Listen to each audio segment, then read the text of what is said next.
Ladies and gentlemen, welcome to the 3-0 Take, where we talk all things Major League Baseball. Here's Kyle Corwin and Nate Reyes. It all starts right now.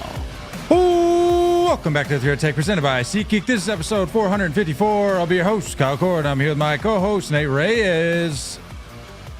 Nate. Just a little trade deadline check-in episode. Little trade talk. I think you think the big stuff has happened, or the big stuff is still yet to come? I think it's yet to come. I would agree. I concur. This is nice. This is like a housekeeping kind of episode, I think. I'll be honest with you. I'm kind of a fan of the moves that have taken place thus far. Like it's maybe not the greatest pre-trade deadline we've ever seen. Yeah. But I mean, we've certainly seen worse. Like we have been like, oh yeah, there have been years where it's been the last minute and we're going, anything going to happen this year, or we're just going to carry on with our lives. But there have been some names that have been shuffled around, and I am here for it. As am I. Good stuff. How would you give me one word to describe this trade deadline thus far?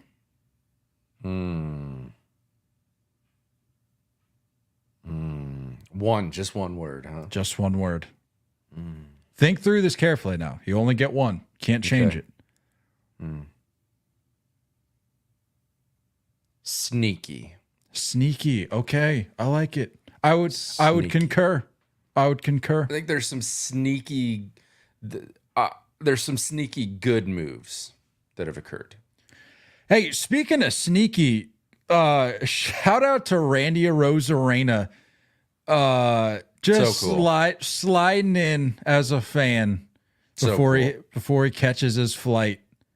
I was a big fan of that. That was really big cool. Fan of that. With his wife, I think it's his wife, like sitting crying. Yeah, like girlfriend, fans, wife, something. Fans coming up, like that was cool, man. I don't think I've ever seen anything like that. I think the only thing I can remember seeing, like a current player, like arguably in their prime, as a fan, like I remember when Tulo went to Yankee Stadium to catch Jeter in one of his last, like I think it was Jeter's last season. And I thought that was pretty cool. It's rare, but like to sit left field, like to go sit in that section, the section you're always waving down, the section you're always giving love to, like that was, I'm impressed. Yeah, I feel like Randy gets a lot of hate, but I'm sitting there watching. Plays loud, but not in a bad way most of the time, Yeah, but I'm sitting there watching the clips of it, and I go, this seems, and we don't know the guy, but from what we can tell, seems like a guy that's truly grateful for the folks that show up, support him, the folks that buy his jersey, the folks that, like you mentioned, hang out there in left field, just letting them know how much they appreciate him. It seemed like a very grateful man that was sitting there. He was talking with the fans and dapping them up and doing autographs and taking pictures. I'm like, that's cool. Say what you will about Randy Arozarena. That seems like a good dude right there. Yeah, that's cool. Like think of like being a fan and just being like, oh, I'm just gonna drop $14 on a ticket today to go see someone else play left field, and then next thing you know, Randy's sitting in front of you. Yeah, in a Randy Arozarena jersey. I'm just going to show up to the park in it. Oh, and by the way, Randy Arozarena just walked by. That's pretty cool. But yeah, it made me think of the World Baseball Classic when we saw him, and he was with Team Mexico. Mm-hmm. And if you remember, he was like signing boots and talking with the kids before the game. So the more he was signing stuff in the middle of the game. Yeah. So like the more I think about it, the more we talk about it. Randy Arozarena, that's cool a good dude in my books. But speaking of Randy Arozarena, let's talk trade deadline here. Mariners acquire outfielder Randy Arozarena from the Tampa Bay Rays in exchange for outfielder Aiden Smith, righty Brody Hopkins, and a player to be named later. this was, I guess we could say this was the start of the moves for the Mariners. This was Friday. Yeah, this was Friday, the Randy trade.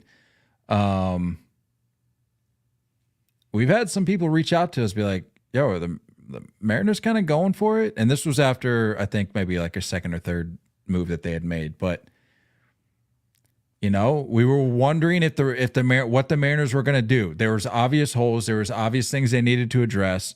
Yeah. They go out and get a guy like Randy Arozarena. Say what you will about his year to this point. I'm a fan of the acquisition. I would have liked any team that would have gotten him. Like, I think he would have been an improvement to any organization that he ends up with.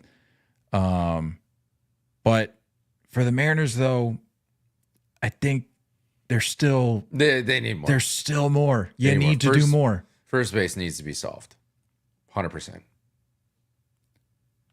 Need to address that. And what's tough is that like you have there's a few teams that need help at first base. Two of those teams I can think of right now.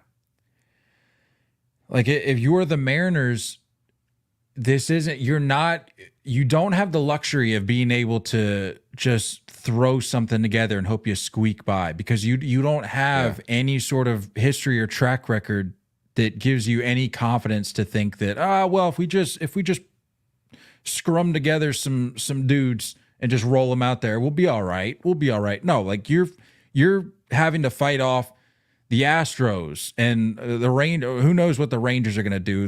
They're still kind of in the mix. Don't know if they're going to sell.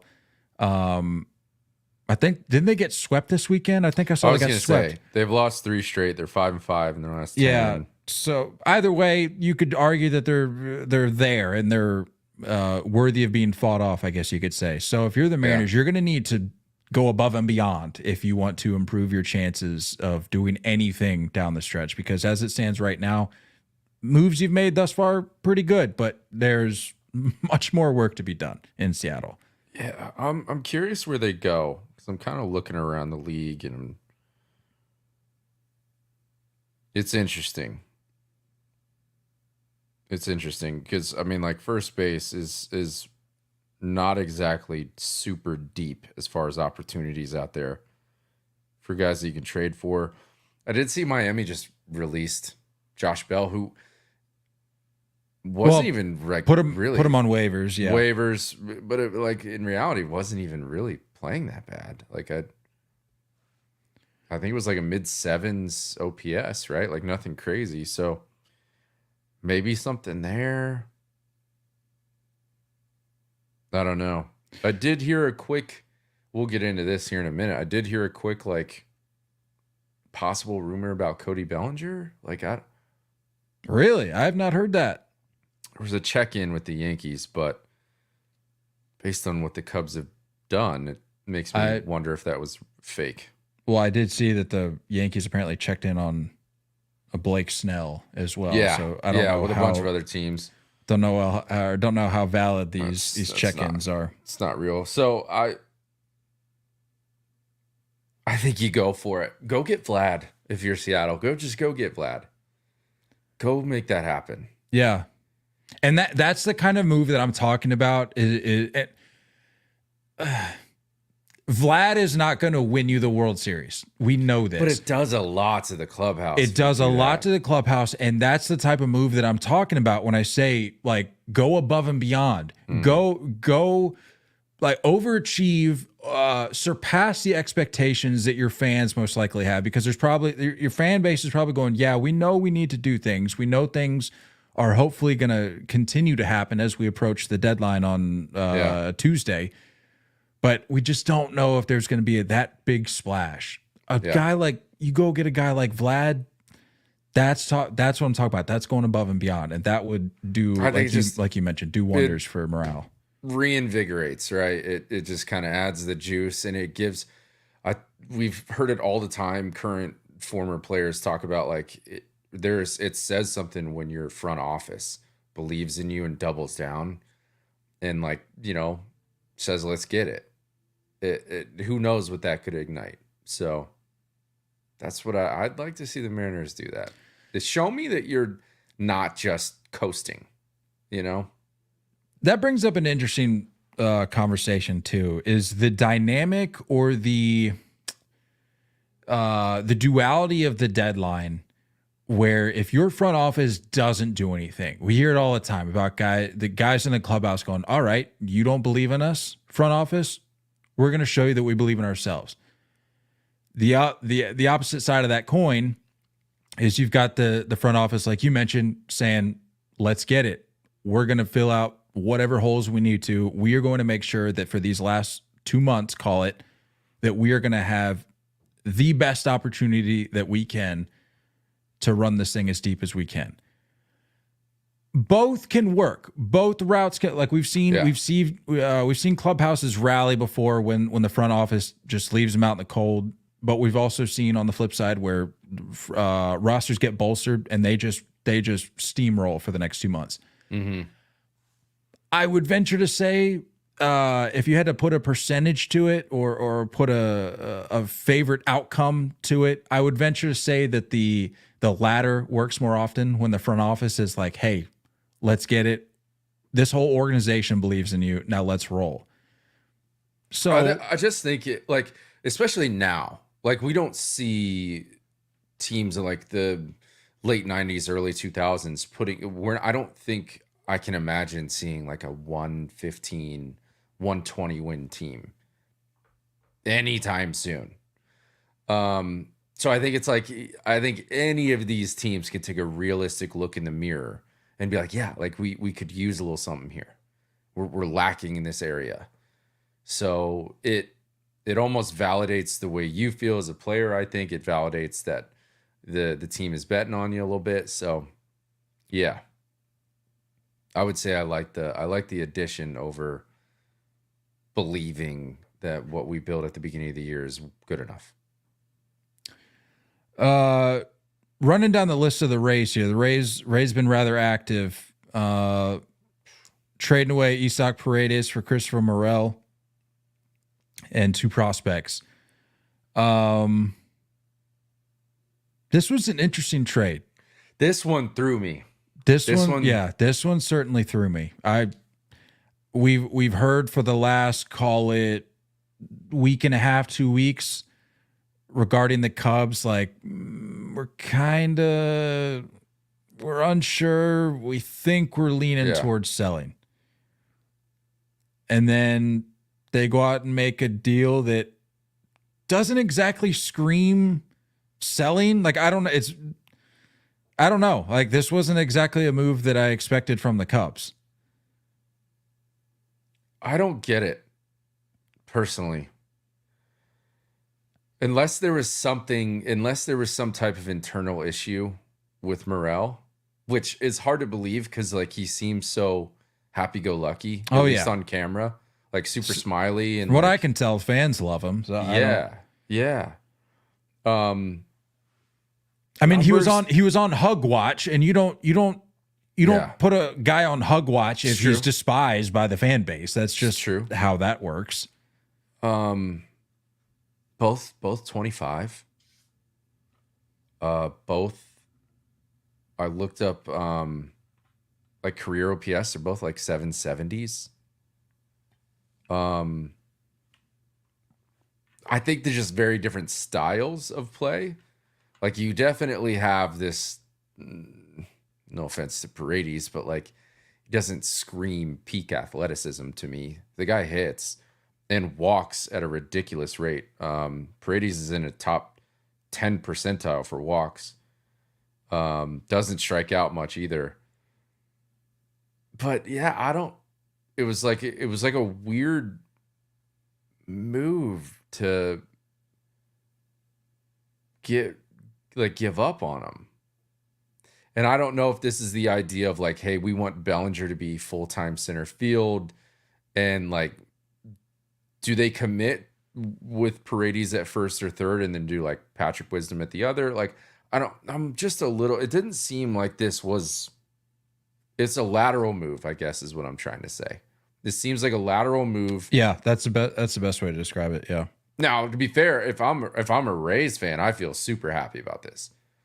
I feel super happy about this. To get Morel, who we've seen some upside, like there's something there that we've seen flashes of it, and to also get a prospect, like I think if you're looking at, because we saw alerts today that was like Dodgers Yankees bidding war for Paredes, and you got to assume that was most likely having to do with prospects. So I don't know if there was any like big league ready guys. Not that the Rays are in a position or in need for a big league ready guy, but like I would be pretty happy with this. I think the Rays really cleaned up this weekend, but I'm just confused as to what the Cubs are doing. I'm not really understanding here. Well, the Rays also shipped off Zach Eflin to the O's in exchange for infielder Mac Horvath, right-hander Jackson Baumeister. Sure. And outfielder Matthew Etzel. Why can't That's a tough group of names. What pal. are we doing here? Can we not just have like a Johnson? John Johnson, like Smith? Just add in a couple regulars. Steve Smith? No, we're going Mac Horvath, Jackson Baumeister, and Matthew Etzel. Wetzel's Pretzels. Wetzel's Pretzels. I like this move a lot. I like this move a lot for the O's. If this is it for them, it can't be it. This is deja vu for the Orioles. If this is the arm splash that you make, this can't be it. Yeah, I think this is an underrated name though. Certainly, but like again, I just said it. This is deja vu. We've seen this story play out already. They don't make quite the splash that you want them to at the deadline, and then they just kind of fizzle out once October hits. And I think you're going to need I would argue the Orioles need a morale boost more than any team in baseball right now. Like they have been scuffling. Yeah. They have been scuffling, and the fans are eating themselves alive right now, talking what do we do about Craig Kimbrell? Like, send this guy to the moon. And then you got our good friend Ryan Ripken. The O's will be fine. And so there's really two camps right now, and I get it. That's often the case with most fan bases. Like, the season's over, or hey, the sun's coming out tomorrow. It's one or the other. Yeah. But the O's have been scuffing a little bit. I think they pulled out a win today against the Padres, but generally speaking, as of late, have not been playing well. Still dropped 2 out of 3, right? I believe so. You're gonna need something more than this. I don't know if it was a 3-game set. Whatever. Yeah, I mean, I get that. I'm not disagreeing. I think, yes, this is a disappointing thing if this is the only move you're doing. To your point, underrated move. I agree. I think it's underrated. It's a name that was up for grabs, obviously. Look at what the Rays are doing. Like, this was a name that was up for grabs. They got to him early. If you get deep into this weekend, there's a lot of teams at play with Zach Eflin. So he tops in the first percentile for walks. The man has a 13 to 87 strikeout. 13 walks to 87 strikeouts this year. Dude does not put anyone on. Like, that's a veteran. That's the guy that's going to eat innings, can happily step in as a starter in the postseason. Like, I'm saying this is a very much underrated move, but I agree. Based on the prospect capital that they have, I think it would be a massive mistake to not get a bit of a splash somewhere. You're going to need to help the back end of that bullpen out, though. Yeah, Sir Anthony Domínguez, and we can get into this trade next, I guess, but the Sir Anthony Domínguez trade, I don't know. I feel like losing Hayes out of the clubhouse does more damage than Sir Anthony Domínguez brings positivity to the fold. Am I crazy there? I know you got a little bit of a surplus in the outfield. Yeah. But I don't know how much of an impact Austin Hayes was or how much of an oomph that guy was given to the clubhouse. Maybe he was. Ryan would probably have a better pulse on that, but I think at this stage of the game, I think maybe it's an unpopular opinion. I still think they need to add more to the back end of the bullpen, but I think adding Anthony Domínguez is at this stage of the game more important than having a guy like Hayes around. Sure, I could do with or without. They've been talking about trading him for some time now, and shipping him out elsewhere, given the logjam that they have. So how'd you feel about the comments, the interview comments? Did you see those? Yeah, it's talking about how he feels like he's on a team now that has an even better chance to win the World Series, and that's all Orioles fans losing their mind. I'm like, what do you want him to say? I wish I was still wrong? There. Is he wrong? I wish I didn't come to this town. Like, what do you want him to say? He's gonna buy into his new team. He has to. It's not even buying into or it's not just buying into the team. It's fact. A simple look at the standings tells you that the Phillies, at the conclusion of the weekend, stand at 65-40, and the Orioles are 62-43. So, yeah, say what you will, and that's a good point, though. Forget the win-loss. Forget the win-loss record. Look at the division. The Phillies are having to stave off the Braves, who are 56-48. Mm-hmm. So, what are we really talking about? And as we know, the Orioles are. The Yankees and the Red Sox are, I mean, you could, I won't lump the Rays in. They're 8.5 back, but at 6 games back as of this moment, you're having to stave off the Yankees and Red Sox. So what he said was perfectly fine. I don't know why people were flipping out about it, but I don't know. Yeah. With him, I do like the move. Allows Marsh to be in center field more. Maybe Castellanos just needs some time, a couple days a week off. The guy's been historically bad at the plate this year. I know that I think he barely ranks above Andrew Benintendi as far as WAR goes. I think I saw that he's one of the, I think you can count him on one hand, the number of guys that have played every game this year. I think he's one of the few. They needed some outfield depth. Now you can slide, you can move, he can play left, he can play and Marsh and Rojas in center. So there's some things that have opened up a little bit with them. I don't know, man. I'd be stoked. Anybody trades me to the Phillies for who they are, what they have going on in the clubhouse, and the welcoming feeling that you got to be getting right now. It's got to feel good. So, and I think you get a chance to play more often. So, yeah. I feel like for a handful of those O's, there's this awkward tension where it's we got a team culture here. Yeah, we're super deep, but also it's a logjam. When you have a logjam, yeah, you're constantly going to be questioned by or this back of the head of this kid's coming for my job at some point. So a big lack of clarity, I would say. Even though I think we've seen Kerstead and left that it's looked rough in Baltimore, hasn't it? There's a couple of plays that he's made out near Mount Baltimore that looked questionable. I'm all for competition, improving the product on the field. Guys are trying to battle it out. They're trying to be better than the guy that's behind them and the guy that's in front of them, or whatever it is. Yeah.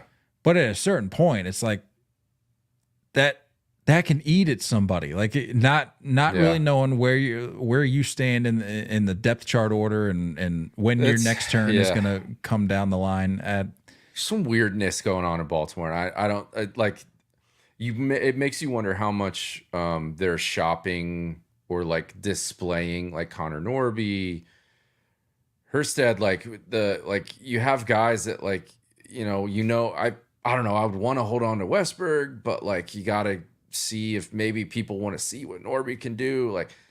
Now they're talking Cedric Mullins, maybe, adding Pache in this deal, by the way, gives them some outfield depth that can play pretty solid defense. So, and that's something you and I talked about before we even hopped on, is I feel like Pache for for the noise that was being made around his call up back in the day. I feel like he's bounced around the league a little bit more than we would have thought at this stage in his career. But maybe he finds his place in Baltimore. Who's to really say? But yeah, you mentioned Kjerstad. I think of the names that I've seen floated around as possible pieces to ship out, I've seen his name the most. So keep an eye out for Heston Kjerstad being dealt elsewhere to possibly, hopefully for the O's, bring in a piece that they really need. So that's all I got on that. But wrapping up the Rays talk here, Jason Adam being dealt to the Padres. And what I've seen is the biggest overpay of the deadline insane thus far. I don't know when the Padres are going to learn. It doesn't seem as though they're going to learn anytime soon. They seem to dish out more than they should, both in terms of prospects and in money. And you can verify that just by looking at the latest deals they've made and by the latest signings they've made over the last couple of years at this stage. Yeah. I don't get it. I mean, I love Jason Adam. I'm team Jason Adam here. I think he's really good. Really good. But not this good. Not this good. They gave up their 3rd, 8th, and 12th ranked prospects to make this deal happen. Is Preller going to get fired? Yeah, most likely. I mean, this is insane. I'm down. Let's get Cashman out of here and bring in Preller. I can see this. I can see this. When Preller started this, when he started the whole like, hey, we don't care. Like, we're putting it on the table. We're going for this thing. You and I were both on the same page. And a lot of other people were looking around going, look at the Padres, man. Yeah. This is how you're supposed to run a club. Yeah. But after year of it not working, and then you just seemingly getting fleeced both, in terms of prospects and financially, where you're paying Xander Bogaerts like $8 trillion. Ooh, yeah. That's just one example. But then you look at this deal that they made for Jason Adam. It's like, who are you trying to outbid here? I'm sure that it was a bidding war, and they clearly came out on top. But I'm like, I don't know if you needed to go this deep, and Padres. I don't know if you have to do it this early before the deadline. Like this is almost like hey, we didn't get the it's 2 hours, 3 hours before the deadline. We didn't get the names we were hoping for. Yeah. Like, we still have this. Let's just go get something, give this. Now you're almost like handcuffed yourself to like, what do you have left to give?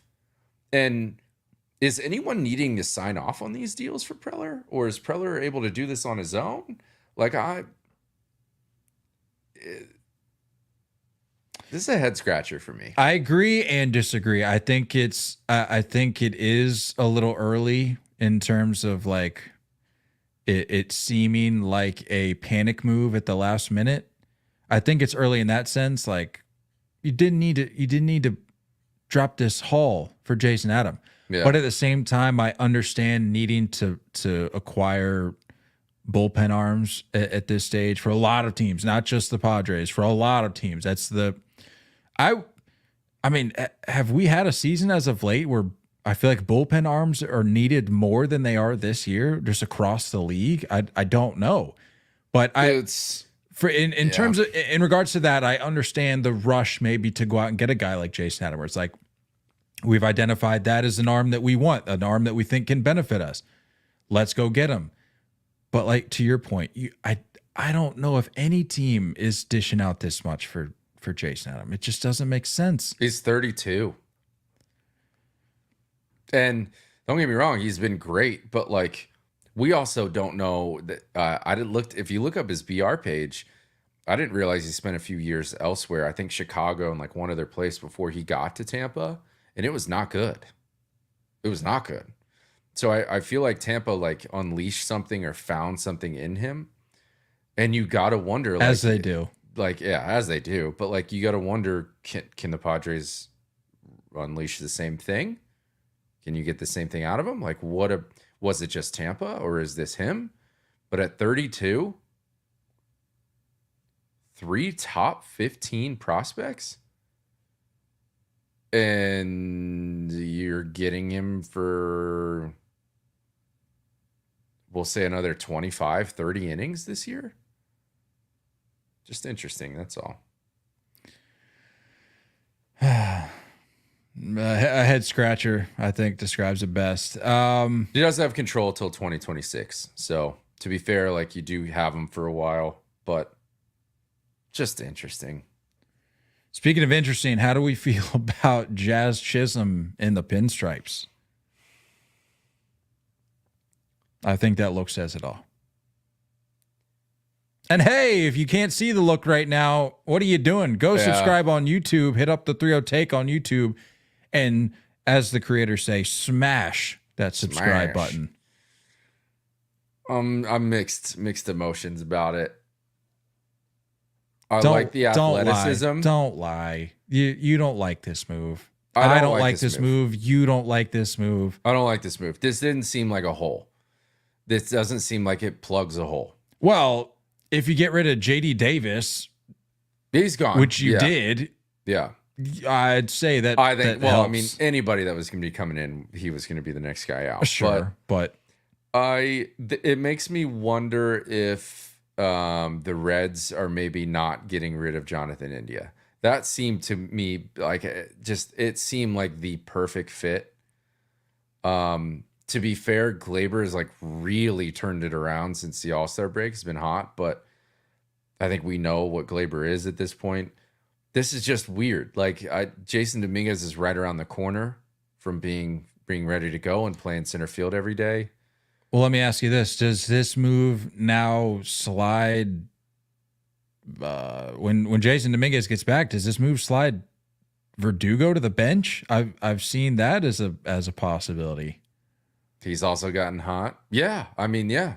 But I don't hate that. I don't hate this rotation of 4 days or 4 outfielders rotating amongst the process here. And like, I think it gives a little bit of cushion to Stanton maybe not being back in time for full-time DH. So maybe you can rotate it as a DH through that time. It just seems like he's more of the same. Yes, he's fast. Yes, he has athleticism. He's a lot of swing and miss. 28. He got a 28% K rate in his career. But everyone's fallen in love with what he's doing with runners in scoring position. Slashing 330, 433, 434, 568 for a 1.0 OPS with runners in scoring position. So it's like maybe that's a little bit there, but there's still this need for like a true leadoff guy that they don't have. And the Marlins got back a good one. I'm going to be honest with you. Augustin Ramirez is a damn good catcher, and he's got some pop. I think he can also play first base. He immediately becomes their 4th ranked prospect. He's got an 862 OPS between AA and AAA this year. So they got a good piece. I don't know. And Jazz is under control. It's an interesting fit, and I don't know if his style of play enhances what we've already seen the Yankees kind of become at times. When they're down, they're really down, and they're really sluggish, and they're really swing and miss, and they're really emotional, and they're, you know what I mean? And he just seems like more of the same. So I don't love it. This cannot be the only move. If this is your second best move of the deadline, then I'm okay. But if this is your best move of the deadline, I'm going to be disappointed. And also kind of weird that like maybe Tanner Scott not being included in this deal, it makes me kind of feel like the Yankees aren't able to get him, because there's a lot of other teams that would happily grab Tanner Scott. So I don't know. I don't know how to feel. I think that says it best. I mean, if Jazz, this may upset some people. This may hurt some people's feelings. But I saw, it may have been just a tweet in passing. I apologize. Don't remember who posted it, but it was something to the effect of like there has not been a player in recent memory forced down our throats more than Jazz Chisholm. True. And it's like, when you look at this trade, it certainly grabs your attention. It certainly pops off the screen a little bit. But when you step back and remind yourself who you're really looking at, who you're really dealing with here, this shouldn't be the Yankees' best move at the deadline. This shouldn't be. It's a good addition. I'm not going to say it's not. Yeah. Given his positional flexibility, but this can't be, as you said, this can't be your best move if you're Cashman. This cannot be your best move. Yeah, I think missing out on Paredes was not good. Was not good. Yeah, I don't know. We'll see. Time will tell.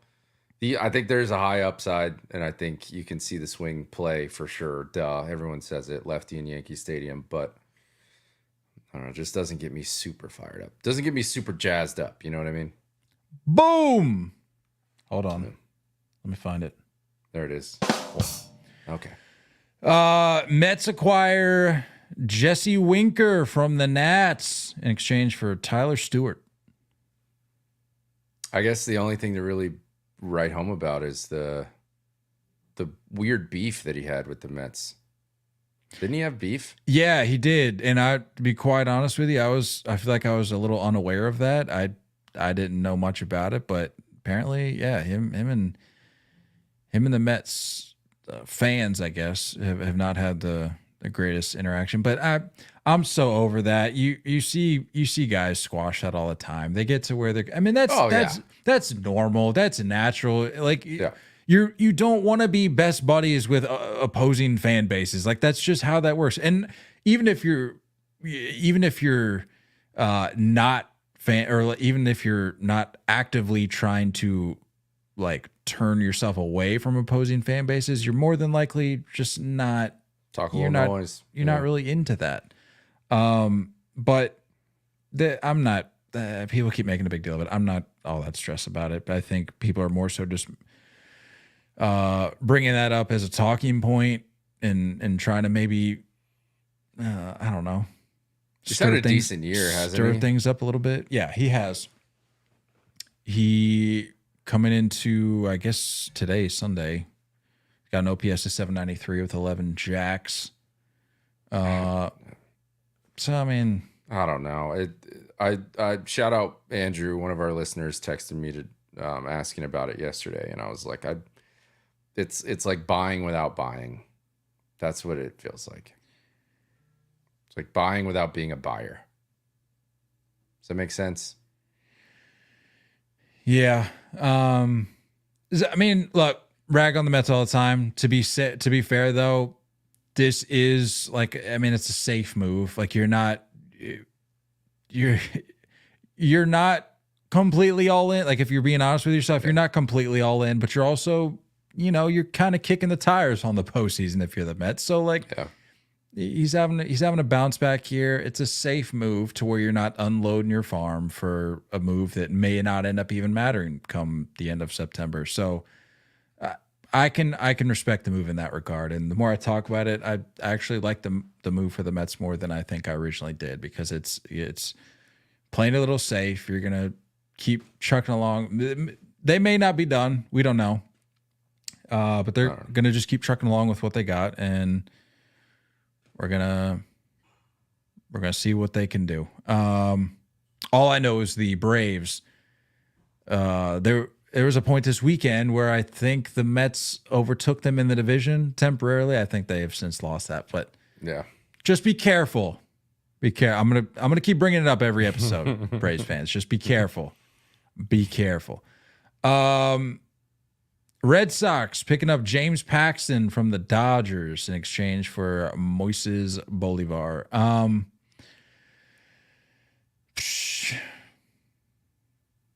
okay with it. Similar.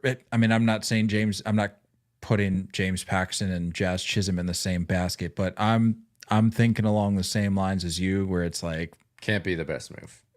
If James Paxton, who was literally on your team last year, if this is your best move, is just bringing back a guy that we already had who's having like a so year. I mean, not the worst we've ever seen, but not the best we've ever seen from James Paxton. Like, if that's your best move, that's really concerning because of the move you made to bring Alex Cora back, and then you follow up with this. Yeah, and he was very much up for grabs, wasn't he, on waivers? He was, yeah. So, or no, he's DFA'd on Monday, I think it was. Yeah, very much up for grabs. But yeah, if I'm you, I wouldn't feel super stoked about it. I mean, it's depth, but I for the record, I don't hate it. I'm okay with the move, but to what we've been talking about for the last 10 or so minutes, it feels like a end of the deadline kind of move, not a beginning of the deadline. I didn't realize. I mean, he ranks in the bottom 8 percentile in K rate and walk rate this year. Both are bad. If I'm being completely frank, I'm not worried about numbers at this point. We just need innings. We just need innings. We need major league arms in the rotation. Especially, he's going to fill out the 5th spot in the rotation. Yeah, whatever. I'm cool. Fair. He's bumping Cooper Criswell out. He's going to slot in at the 5. I'm totally okay having James Paxton at the 5. That's not my point. You need pen help, and you need another bat. You need another power bat in the lineup. But again, I'll reiterate, if this is it. Well, speaking of bats, how do you feel of the Reese McGuire thing? Or Reese McGuire, Danny Jansen thing? Well, 1 for 1, essentially. Yeah. Reese McGuire has since been DFA'd. I'm okay with it. I didn't have any particular feelings about Reese McGuire. I know he's got his whole backstory there, which it's a tough one. It's a tough backstory. No need to dig into that any further. But honestly, because of that, and it's super unfair, although it is self-inflicted, his whole backstory. Very much. It's very much self-inflicted. I just got tired of it. I just got to be quite honest with you. And I know that's unfair because it's in the guy's past. I'm sure he's he's more than paid his dues in terms of like a national embarrassment and like all of. I get that, but personally, I just got tired of hearing about it, and so I'm glad that somebody else can deal with it because it's like it's a joke, but it's also, quite frankly, it's a distraction. I mean, look at the Cal Quantrill. Look at the Cal Quantrill. I feel like we were over it. I feel like we got past it, and then Cal Quantrill was like, "Let me just remind the entire nation." And let me let folks know that had no clue before today about what happened. Yeah. So I'm over it. It seems like Danny Jansen seems like a good clubhouse dude. I'm okay with it. I mean, it doesn't really move the needle for me, but I think he hits well at Fenway. Numbers wise, he's gonna big time pull hitter, I believe. Yeah, he's gonna provide. He hits well. Yeah, he's gonna hit well at Fenway. Hopefully, moving forward. But he's gonna bring you more than what I think Reese McGuire was giving you. Even though that catching tandem of Connor Wong and Reese McGuire had been working well. I'm like I said, I'm just over the Reese McGuire thing, and I think that's more of the Connor Wong side of things, though. No, I mean he's been great. Oh no, for sure. I'm not. No. I'm definitely Connor Wong definitely having the better season. I'm not saying that, but I'm just saying I was okay. It's like okay, Connor Wong needs a day on the bench. Sure, put in Reese McGuire, whatever. Didn't bother me all that much, but having some new blood in there behind the dish occasionally, and then like you said, hitting a little bit better at Fenway. I'm okay. with it. I didn't realize Jansen's been around that long. I think I saw like a Blue Jays tweet. It was like, thanks for a great 8 years or something like that. And I was like, has it really been that long? Wow. I could be wrong, but it's been a while. we are talking about arms right now. I think we've transitioned into arms. We do have a question in the chat. Rodolfo asked, do you think the White Sox sell pitching this deadline? We didn't necessarily have this on the docket for today, but I think it's a worthwhile question to address because I feel like we're seeing back and forth reports on Crochet and Kopech and really just White Sox in general. I don't know what the deal is. They're playing it close to the vest. They're thinking about offloading guys. They're thinking about keeping guys. Well, I don't know what's going on in Chicago, but I think if they fail to offload these guys, I think it's a huge mistake because they don't have they just don't have a future right now. So like, what value does it do for them? Or what value does it bring them to keep Crochet again? And who was it that we were just talking about? Tarek Skubal, Tigers, get rid of them. White Sox, get rid of Crochet. These guys, these two examples of trade value are not going to be any higher than they are right now. So what are you doing holding on to them? I also saw not giving the most credible source here, but a Bob Nightingale tweet about Crochet being, I think his last 3 outings have been 4 innings or less. So the White Sox are for sure like heavily monitoring his innings. Because we talked about last episode, like the demand of being extended, otherwise he's not pitching in the postseason. I think if you're the White Sox, the value remains this offseason. It's still there. You know what I mean? He's still under control, barring any shutdown or injury or anything like that we see at the end of the year. So I think if you're not getting the offer that you're desiring, and I think it's a direct correlation to that demand. If a team, let's just say the Yankees are like, hey, we're not going to get an extension done in a month. We're out. But call us in November. Like, if the White Sox aren't getting the offer that they're looking for, I don't think they're necessarily losing any value there. I think he still holds a ton of value this offseason. And it allows teams to be a little bit more of a cautious buyer to see how he does for the rest of the season. Being that he's, throwing his most amount of innings ever. And that's entirely why I believe that the White Sox need to offload him as soon as possible. Because you're saying you don't know what he's going to do the rest of the year? You don't know what he's going to, even if he maintains, even if he finishes out this year strong, which that's even a question mark given the innings, like you said. You know how the deadlines work and you know how the offseason works. The deadline teams are a little bit more quick to pull the trigger. They're more, I mean, we just talked about the Padres. The Padres love to just throw whatever in all sorts of panic moves. Mm-hmm. There's got to be a team out there that's willing to, maybe not willing to, but that would be likely to hit the panic button and go, okay, take what you want for Crochet. We'll take him. And then maybe the White Sox. I think it does get done. I think I'm erring on the side that it does get done. It's going to be a late deadline thing. I think it's going to be a late deadline thing. Kopech gone as well. Yeah, I mean, from everything I've seen, Kopech is much further towards the top of the hopper in terms of guys that they're probably going to be parting ways with. So, is there another name? Fetty. Yeah. Thank you. Yeah. Now that's a guy. That's a guy I think could really, like, a very underrated move that I think would benefit some clubs. Yeah, I think Fetty figured something out overseas, and it's translated fairly well over here, I would say. So I think the Luis Robert thing is dead, unless the Dodgers are really just willing to give up everything. Get both. Because Philly, I felt like Philly was a possibility. Felt like the Yankees were a possibility. There's not too many other teams that were like in dire needs of of a big bat center fielder.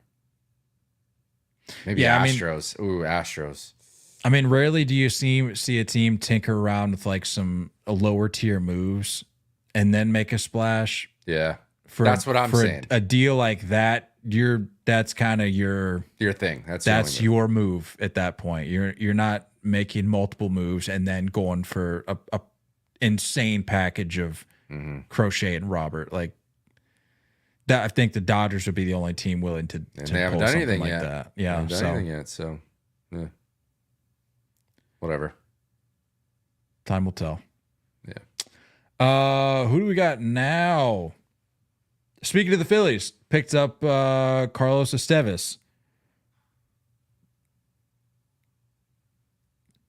How do we feel about this? 31-year-old closer. Smart. Just smart. Set to be a rental. Yeah. Just smart. Bullpen depth. Phillies look just less and less holes. You know what I mean? Everything they do from here on out at the deadline, I think they do a good job. I hate giving Dave Dombrowski this much credit, but like, can you think of anything like the man just doesn't miss lately, and he's just doing everything the right way, and you know. I think there's maybe some rotation depth. I don't know if there's question marks around Ranger Suarez. There probably should be. The man's definitely fallen back down to earth quickly, but there's not a whole lot of holes that you got to worry about. I haven't checked in on Trey lately. How's he been swinging? I know he was on fire right around the All-Star break. Assuming it's back to normal. All right. Also, why do we say Estévez versus Estévez? You know what I mean? Well, that's just me, and I've heard that though. I'll say it for the 1000th time. I'm the last guy that you want to try to get a correct pronunciation out of when it comes to a name. Trey Turner's still Trey Turner. He's hitting 326. Yeah, to your point though about Dave Dombrowski, that is a figure in baseball whose hate I will never understand. Yeah, like I know. Who cares if he empties the farm? Yeah, he gives you a chance. Like, what are we talking about? Is that a bad thing now? Like, is like the cool thing to just hoard prospects? Is that the state of baseball now? Yes. No, get rid of your prospects. Go get the proven talent that we always talk about and give yourself a chance. Okay, 100%. Sick. You had the best farm system in baseball for the last 5 years. Congrats. You're going to hang a banner for that? I've never understand why people dislike Dave Dombrowski so much. And I understand there's certainly a bias there. But like, what are we talking about? Every team that he's gone to, he's given them a shot. Now, whether or not that on-field product performed, that's a different conversation. That's a little bit more on them. But in terms of personnel on paper, plugging holes, making additions, got the Tigers to a World Series, got the Red Sox to multiple World Series, got the Phillies to World Series. Like, the man he delivers. That's what he does. I mean, what do you care as a fan? Like, it's not your checkbook. You know what I mean? You're not paying this payroll. Stupid. Yeah. For the record, I think he only got the Sox to 1. But did he? Point taken. Yeah, 18. I don't even know if he got the Tigers. Got to 1. I just pulled that out of nowhere. So we'll see. The point is though, it's just like he gives you a shot. That I'll just never understand. Who else we got here? Yimi García, Mariners. We were talking Mariners a little earlier. Mariners picked up Yimi García in exchange for outfielder Jonathan. Sure. I don't know where the H is. Class A, and catcher Jacob Sharp. This was another one of the moves that we alluded to, where it's like, okay, you you're inching along. You're moving in the direction that you need to, but you're going to need to go above and beyond. Yeah. Yeah. Where'd he go again? I already forgot. Seattle. Okay. Yeah, I was thinking more than Blue Jay side. Like, if this is the only move you make, then I'm still disappointed. Like, you need to sell more. The Blue Jays need to sell more. You need a little bit of like some high, double A, triple A level prospects to like that are ready to come in and start doing some stuff. So, well, I mean, once the calendar turns, or once the clock turns to Monday, we're full blown trade deadline mode. Like, I think things you're gonna start seeing the bigger names fall. I mean, like we already mentioned, we've already seen a couple of the big names fall off the board, but I wouldn't count the Jays out just yet for or in terms of selling. I think there's still some things to take place there. There's names that can go. Kikuchi has got to be going somewhere. For right? sure. I know the Vlad thing is like a desire for a lot of baseball fans. It's maybe, I don't know if that's going to happen, but yeah, they got to move some guys. What was Gosman, maybe? What was it that they said? I think the Jays came out and talked about who they were willing to part ways with more. I think it was Bo, wasn't it? That they were, or sorry, to hold on to. I think they said Bo, or they alluded to, I guess, was the guy that they were more likely to keep. Fully fair, which I fully am okay with.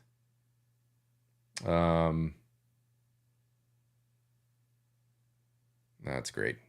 Jazz with his first game back, getting hurt. As we see Jazz Chisholm in pain at second base. Talk about an addition for the Yanks. IL tomorrow. But yeah, Mariners. Yeah, keep doing your thing. Keep going. This can't be it. Need a bigger splash. Need more. We already talked about the O's and Phillies deal, so that leaves us with some Kodai Senga news. Tough break for the Mets, dude. Tough break. Yeah, came back for a bag of chips and half a sandwich, and then he was done. Didn't even get to finish his lunch. Didn't even get to finish his lunch or his dinner, I guess you could say. It was a night game that he was pitching. But tough break, man. Comes back from the IL and then gets hit with a high grade calf strain. And I told you, if you saw the video, I did not see it, by the way. That was not pretty. That was not pretty. Like, I'm sitting here wondering, like, how in the world does a calf strain knock you out for, what do they say? 10 weeks for a calf strain? And then I watched the video and I'm like, yeah. So tough. Makes sense. Tough with the Aaron Rodgers coming out with the American flag. Yep. Like, Kodai Senga. Saw a lot of those comps. Yeah. Yeah, that makes sense. That looked painful. At this point, the next time you're gonna see him is possibly the postseason. And I say that kind of quietly because it's the Mets. But like, at that point, what are you really going to be getting from him? I don't know if Kodai Senga at this stage in the game is going to be able to give you that much because he doesn't have the innings under his belt. Nate's locked into this Yankees-Red Sox game. He doesn't watch it. He doesn't have the. Yeah, you're watching the video. It's ugly, dude. I hate watching injury highlights. It's not really it's not the right word to use. It's not a highlight, but you get what I mean. I don't like watching replays of replays of injuries. What was he even doing? He's just trying to get off the mound to get out of the way. As he's supposed to do. As a pitcher, if there's a fly ball that's approaching the mound, you are responsible for getting out of the way, which is what he did. So props to Kodai for doing what a pitcher's supposed to do. However, props to Kodai for not stretching at all before your start. Yeah, that's a little tough. Just do some toe touches, man. That goes a long way. That was immediately my thought, though. I'm like, that just looks like a guy that didn't exactly get loosened up before the game, because I mean it was like immediate. That first step he took, I was like, what was it? I think it was up a little bit, buddy. It was Greenlaw, the linebacker in the 49ers in the Super Bowl, like just running off the sideline, tears his Achilles, didn't even get to play. Oh yeah. It's weird stuff, man. The lower half is just it just takes a very subtle, strange move. I was watching a random video of like some guy sitting talking to Joe Rogan, and he had like his knee up on the chair and he tore his MCL. Like he tore his meniscus just like right there, like sitting in a chair. Legs are weird, man. Legs happen. It's just, especially as you get older. Yeah. Once you hit 30, it's all downhill. All downhill. Or uphill, depending on, half empty, half full kind of. True. That's fair. Yeah. Good point. Yeah. Tyler Fitzgerald. We'll close with this. Whoa. What a run for the San Francisco Giant. 8 home runs in 10 games. He's on an 11-game hitting streak. After Saturday, coming into Sunday, he was hitting 390 for the month of July. 11 extra base hits, 15 ribbies, and 13 runs scored. And that's including a stretch of not playing, I believe. Like he came up, I think, for like a cup of coffee, played a few games there, because I think he was waiting out Nick Ahmed, who I want to say DFA'd, put on waivers. So yeah, for like a week, maybe more, wasn't playing, then comes back July 20th, home run. Dace. No home run. 2 home runs, no home run. And then a home run last night. Dace. Didn't hit one today, but continued the hitting streak. You added him today, in fantasy, Sunday. Didn't you? I sure did. Yeah. But you don't see runs like this too often, but is it just me, or I want to say like the last 3 to 5 years, we've seen more guys. I feel like you hear these kinds of things more than you used to. No, like you just hear about these guys that kind of come up and then. No, I'm not saying 8 home runs in 10 games. I'm not saying that level, but I just feel like we hear about these guys where it's like, what's his name? Rhys Hines for the Reds. Yeah. Guy comes up, it's like, where did this come from? And I feel like the list of guys that you see go on little runs like that, who are guys that you maybe hadn't otherwise, from a national perspective, sure, just the casual national baseball fan probably hasn't heard of, and you're like, what? Why this guy? What? It does happen, Rand. The scary thing is, who was the guy with the Reds a few years ago? Oh, like Aristides Aquino. Yeah, a quinoa. Aristape quinoa. Yeah. Yep. Yeah. He did. That's what I'm saying. And that in my head, that's what I went back to. But he's just like gone. You know what I mean? Like he's sick for 2 weeks and then just never hear from him again. That guy could be bagging groceries for all I know. I have no idea where he is now. So you just hope that it stays. You just hope that you can bottle this up and keep it rolling. So do the Giants. Well, I feel like so does your fantasy team. Doesn't always end up well, because I'm pretty sure the guy I just mentioned, Rhys Hines, didn't he get optioned back to AAA? I want to say. Well, I mean, you reach the mountaintop that quick. You put on that kind of show. There's only one way to go after that. It doesn't end up well. I'll be honest with you. I thought we were going to get some trades taking place during this pod. It was kind of strange. I was wanting to hit the button. But just give it about 7 minutes after we hop off. Yep, in classic 3-0 take fashion. Quite honestly, it'll probably be the biggest trade at the deadline. It'll happen 12 minutes after we hop off here. So be looking forward to that. we'll be talking about that deal and all the other ones to come on Wednesday. Trade deadline is Tuesday, so we'll be doing a little bit of a wrap up once the fallout, once the dust settles. Because as you know, every year you get the deadline deal, you get the last minute deal, but then you get the deals that trickle in minutes, maybe even hours after my favorite, dude. Greg Amsinger just rattling them off. It's my favorite. I love it.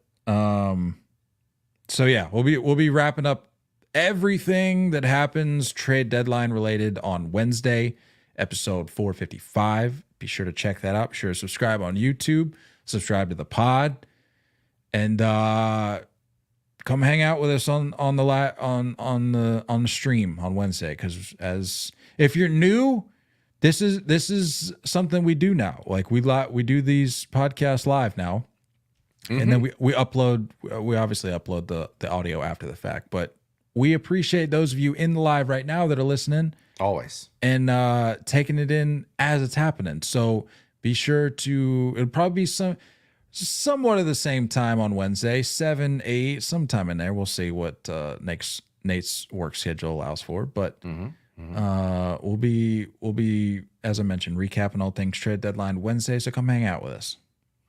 Yeah. Enough said. Other than that, though, I don't have much else. So Nate, take it away. Barring an epic collapse of a Yankee bullpen, which is not out of the picture. How do you feel about needing to go win three out of the next 4 in order to win this bet? Are you nervous? Are you feeling okay? Should be up 2-1. We should have won game 2. This game's throwaway, whatever. I don't care. The whole Sunday Sox thing is out the window. I think we've lost the last 2 Sundays after going, I think, 15-2 on Sundays this year. So that's whatever. That's dead. That's dead. But should have won game 1, should have won game 2. But you know what? We'll go into the Bronx. We'll take 3 or 4, and I'll take this bet, and I'll do it with a smile on my face. So that's that. Big gap to see what these teams become in the next month and a half. It's not till the end of September, so I hope we remember it at that point. Yeah, I know. I don't want to forget about the bet. And if you don't know what bet we're talking about, there's going to be some rather embarrassing shirts. The shirt's idea is already cooked out, but only one of us is going to be wearing the shirt. The loser is going to be wearing the shirt, and they're not exactly the most. I don't know. Just not something. It's a tough look. It's not the first shirt you'd pull out of the closet to wear. I'll just say that. Definitely not. But an excellent idea. So we'll see. And a donation to the opponent's respective teams, like the team's foundation. Yeah. Yeah. So we'll see. We'll see how it goes. All right. That's all I got. Awesome. Appreciate you guys. Don't go chasing curveballs. We love you all, and as always, looking forward to talking more baseball with you guys soon. Until next time, stay filthy.